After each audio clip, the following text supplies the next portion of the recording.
York-based national and global news outlets is changing the narratives of media operations. We focus on the news that matters, like self-empowerment, entrepreneurship.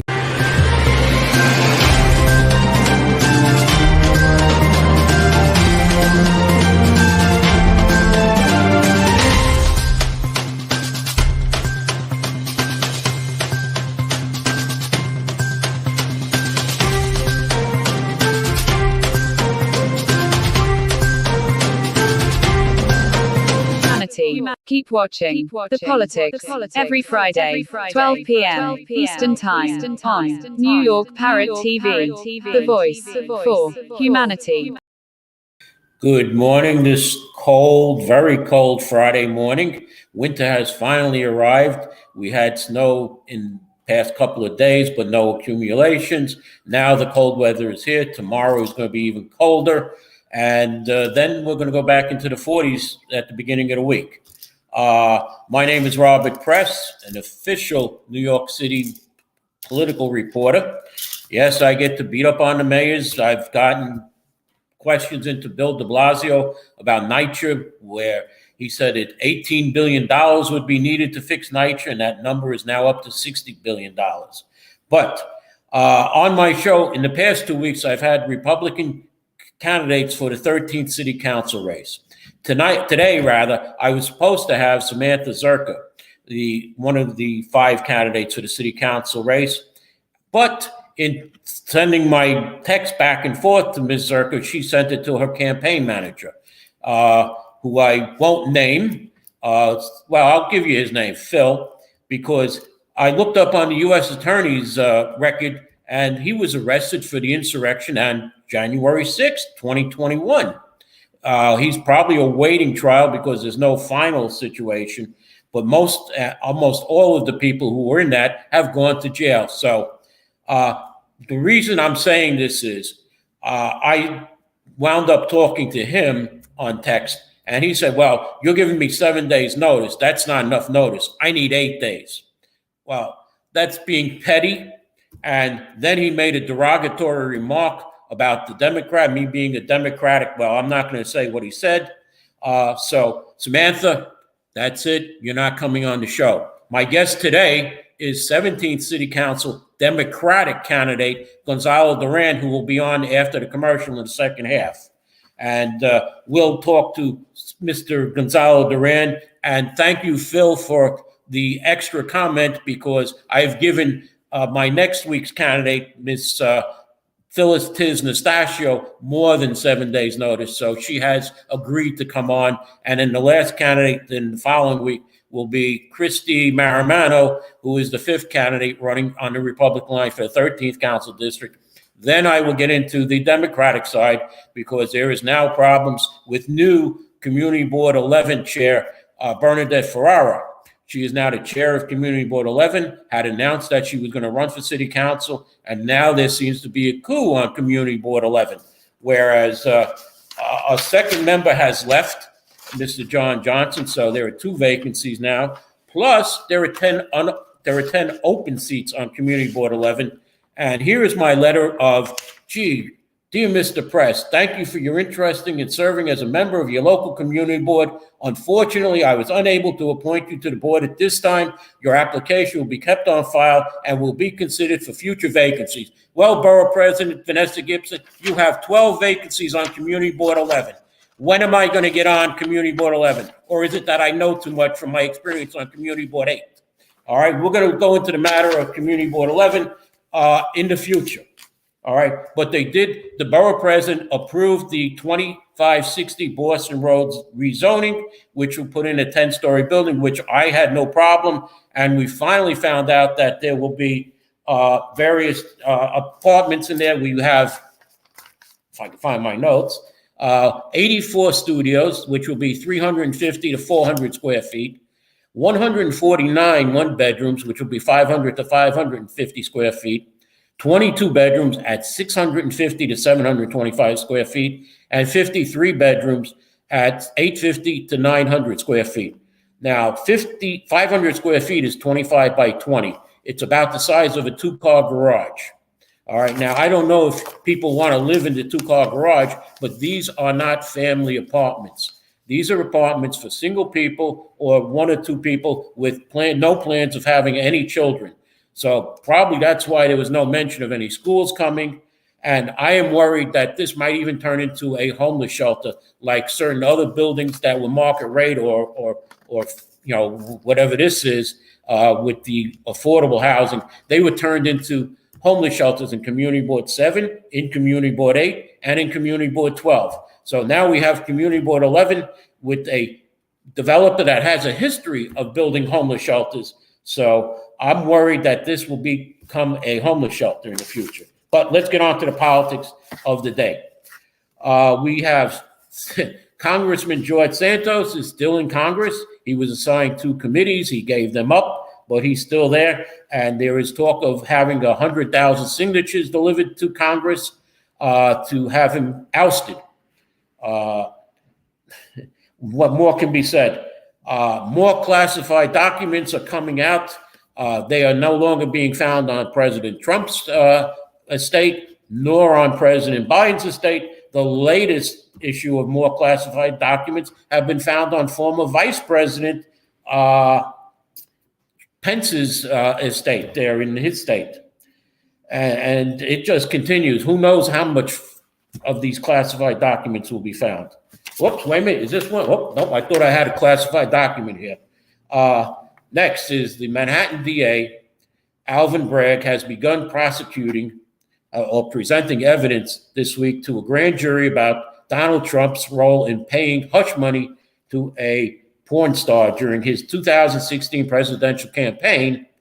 The DA is trying to lay ground for a potential criminal charges against the former president in the coming weeks. Now, let's see. If it was 2016, we're in 2023. That's 7 years. The statute of limitations will be up soon, DA Bragg. What took you so long? Okay, moving on to something else that really is important to us. Governor Hochul presented her its fiscal year 2024 budget. Now, the city and state run their fiscal years starting July 1st, running to June 30th of the following year. So the fiscal year 2023 ends on June 30th of this year, and fiscal year 2024 begins on July 1st. Yeah, it's a little strange, but that's the way they work. So she has a $227 billion budget, and let me get the highlights of the budget. There is a 2% increase over last year's budget, which was the largest state budget. The FY 2024 budget, which begins, like I said, on July 1st, 2023, has $19.5 billion in reserve because of possible economic downturn. There is $1 billion promised to New York City for the flow of immigrants, the crisis that the city is having. $22 billion, though, is the projected budget gap over the next 3 years. 5.7 million in fiscal year 2025, 9 billion in fiscal year 2026, and 7.5 billion in fiscal year 2027. She also proposes 85 new charter schools in New York City, increasing school aid by more than $13 billion over the next 10 years, $125 million to expand pre-K for 17,000 more children.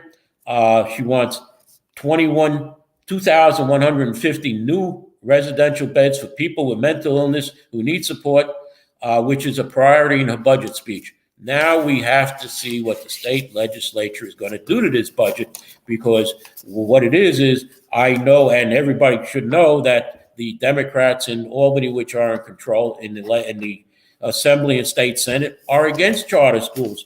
Why are they against charter schools? Because the United Federation of Teachers own the New York State Assembly and the New York State Senate, basically. They give them thousands and thousands of dollars in campaign donations. So why would somebody say, well, I'm getting all of this money from the UFT. Why would I vote against them? Why would I say I want more charter schools?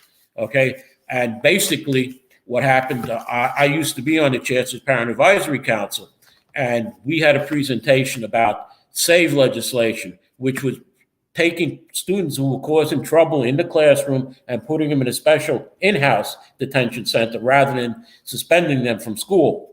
And what happened was the deputy chancellor gave the presentation, and he said, well, this is what we're talking about, but you know what?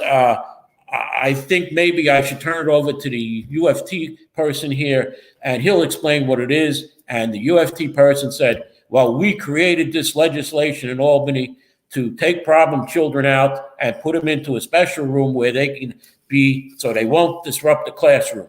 What it really did was it created another teaching position in each school. So you had 1,069 schools at that time, and it created 1,069 new teaching positions. So the union could get more money from those new teachers as they paid their dues, which they are no longer obliged to.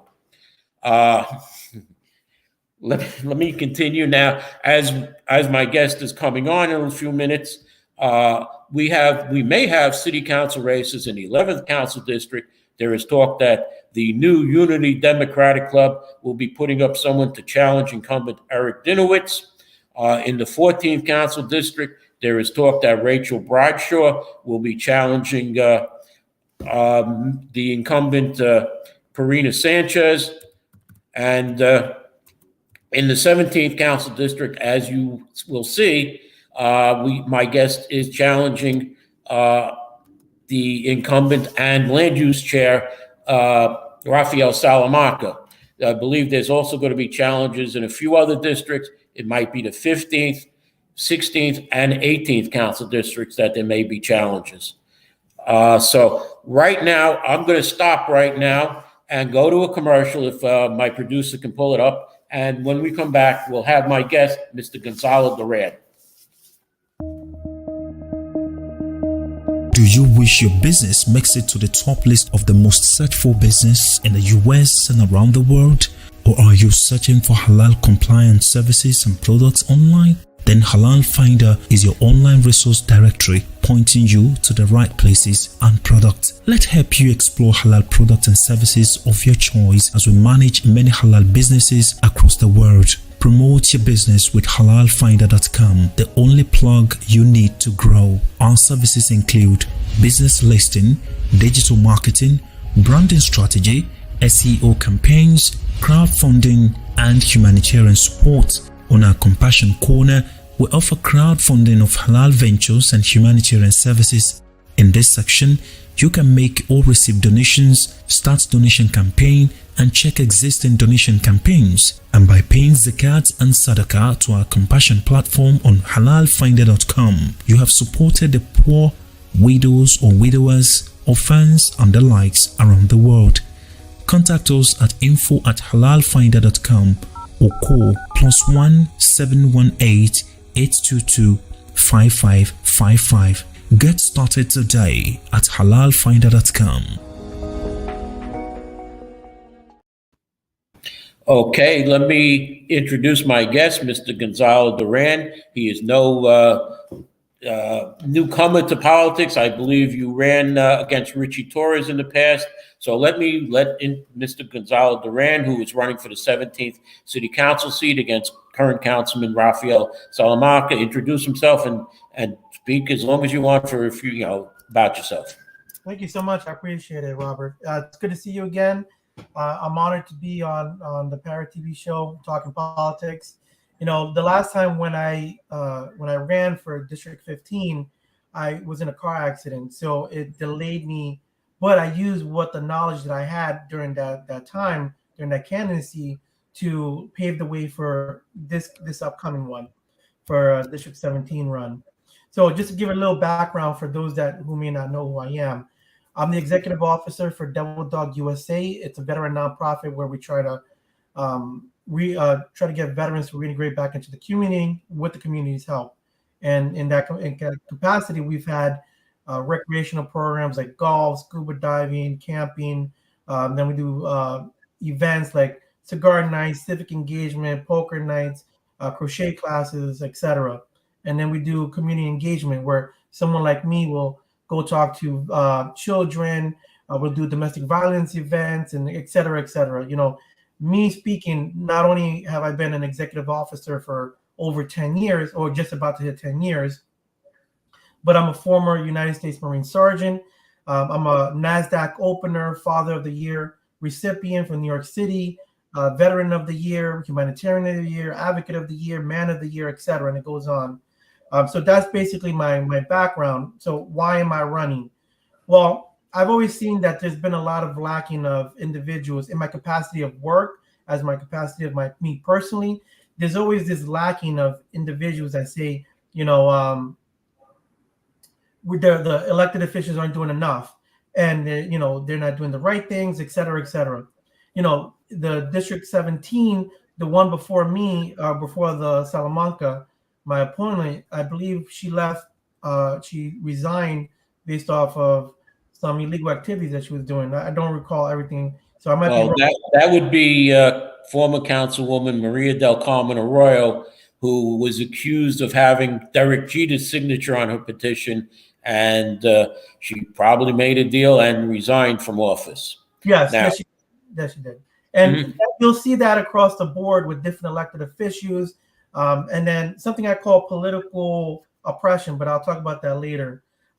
So now you have somebody like me, a hardworking, on the grounds person with national attention. So my day-to-day job is helping individuals that are homeless, individuals that are in shelters, individuals that need services, resources, and I get it for them. And I'm talking about books, coats, toys, anything you can imagine. That's me. That's what I do on a daily basis. Now, what I want to do now is, instead of being the guy that does the bottom work and the guy that does the national work, because for me, in my capacity, I've been on Channel 5 News, Fox 5 News, CBS, ABC, 9 and 11. That was my first 2 years as an executive officer. So I used those national platforms to get my name across the country. And when I say I've risen to that level, I'm talking about I have published articles.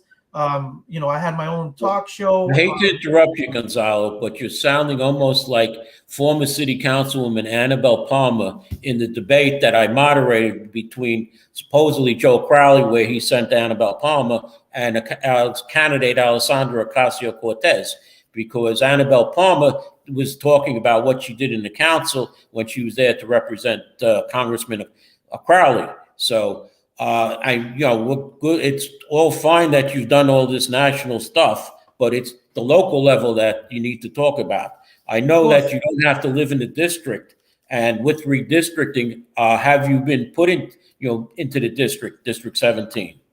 So my point of saying all that national stuff is, I've already been doing the work of a councilman for years, and I would even go as far as saying as a senator.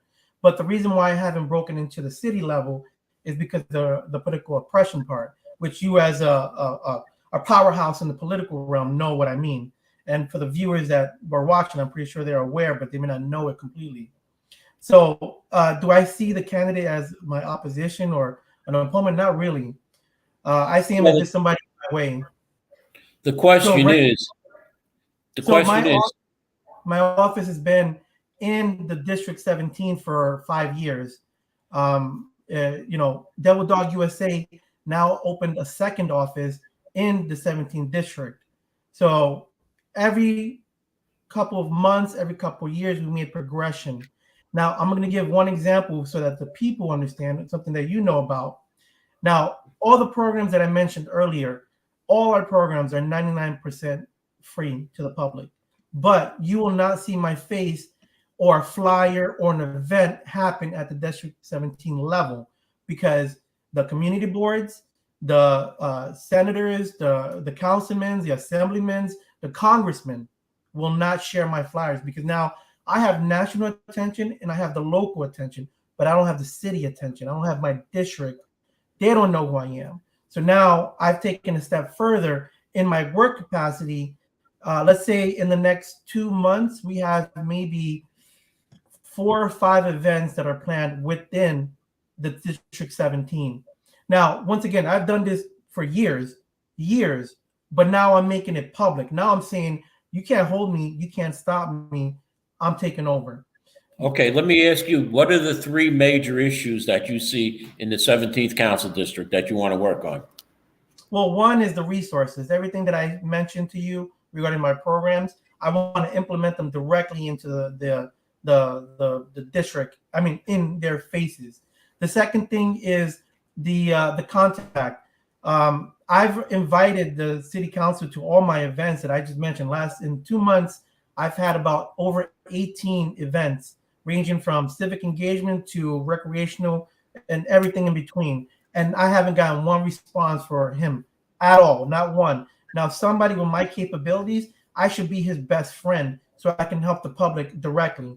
And the third part is I would say the community. They're upset. They want somebody better in house.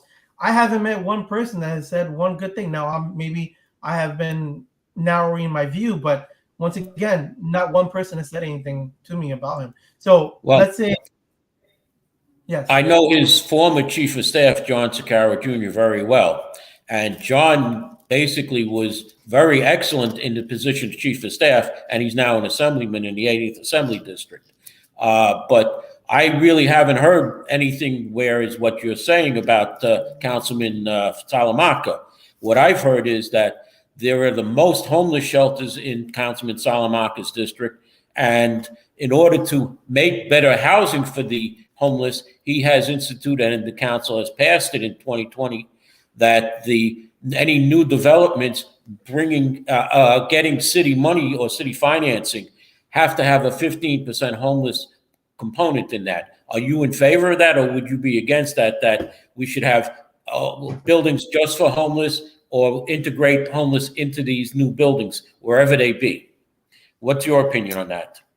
So we don't have enough land or buildings to make what we want, but the city has proposition money and land developers and community-based organizations to have certain amount of things in certain places.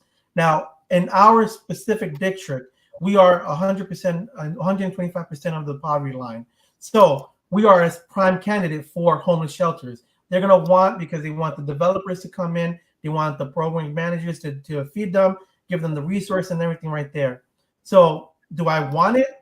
I can tell you what the people want, because I sit in those community boards, even though I'm not invited, and I listen to what they don't want any more shelters. But with the placements that are already in place, there's going to be at least 2 more that I can think of that are going to be put in within the next 5 years. So right.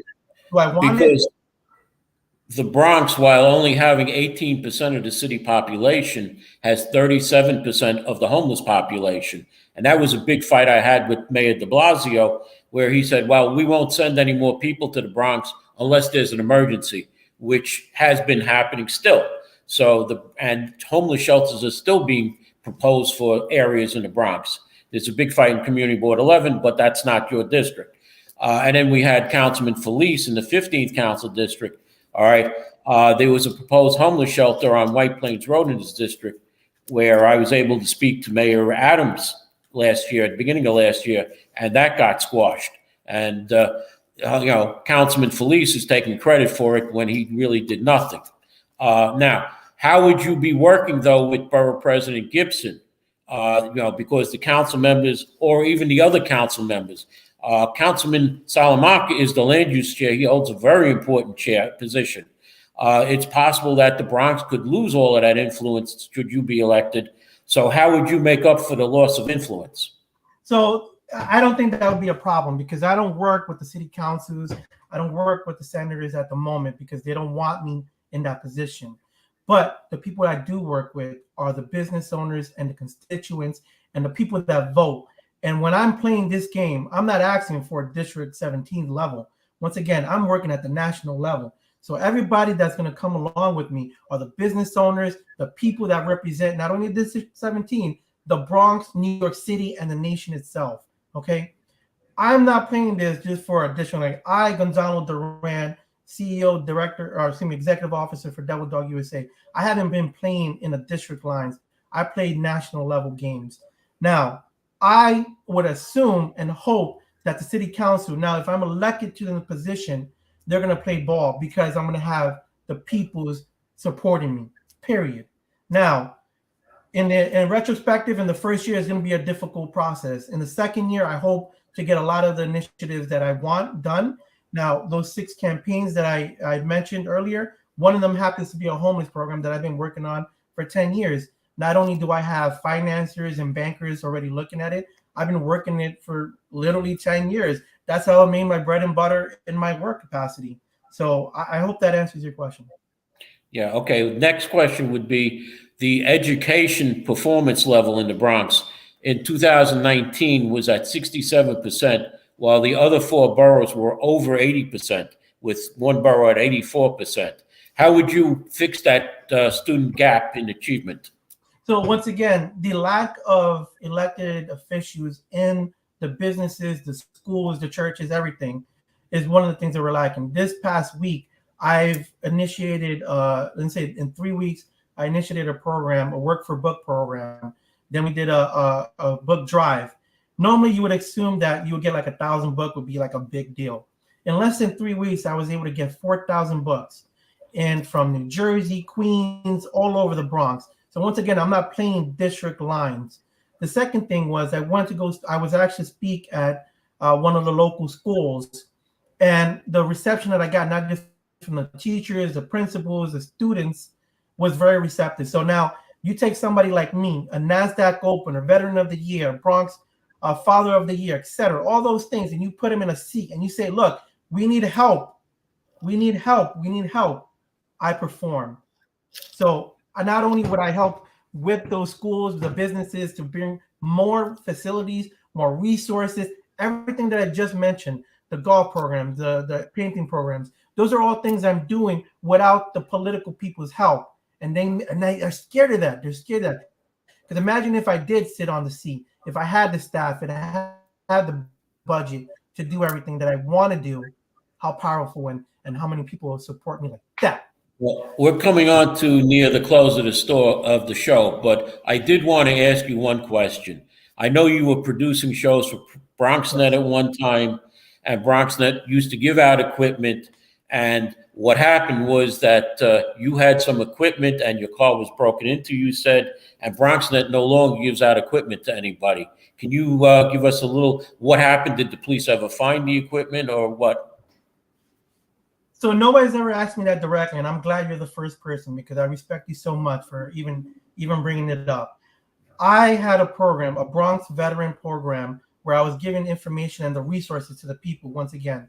Now, with that being said, I was doing a late night event and the equipment got broken into. It's the Bronx. They broke into my van and they just happened to have the equipment that day. I didn't have it displayed. It wasn't visible. They just broke into my car. They looked for the first thing and they grabbed that. Now, what should have happened was I should have gotten a slap on the wrist and maybe banned for like maybe a year or two. They've banned me indefinitely, and it's been going on for 5 years. I have the documents to prove anything. And the reason why I was banned, you can say because of the equipment and everything, but that's the political oppression that I was talking about earlier. If I'm no longer being in the local community, being viewed on a regular basis, then I can't break into that gap that I'm in. So that's the political oppression. That's what happened. Those individuals are part of the Democratic Party in factuality, in the behind the scenes type of stuff. So that's the answer. Mm-hmm. So, and you're going to be facing the Bronx Democratic Party because they will be endorsing the incumbent. There's basically only one incumbent that the Bronx Democratic Party didn't endorse because they had pre-endorsed the opponent, and then the districts changed during what happened last year with the Senate districts. So how are you going to face, how are you going to beat the Bronx Democratic Party organization? Well, that's easy. That's the easy part. First, I'm running. That's change. That's a game changer right here. Somebody. No, Mr. Duran has broken up, unfortunately, and we're at the end of the show. So, Gonzalo, I'm going to thank you for coming on. Thank my viewers for watching, and hopefully I'll have a little more on Community Board 11, the problem with the district manager, and thank you for watching. Do Do you wish your business makes it to the top list of the most searched for business in the US and around the world?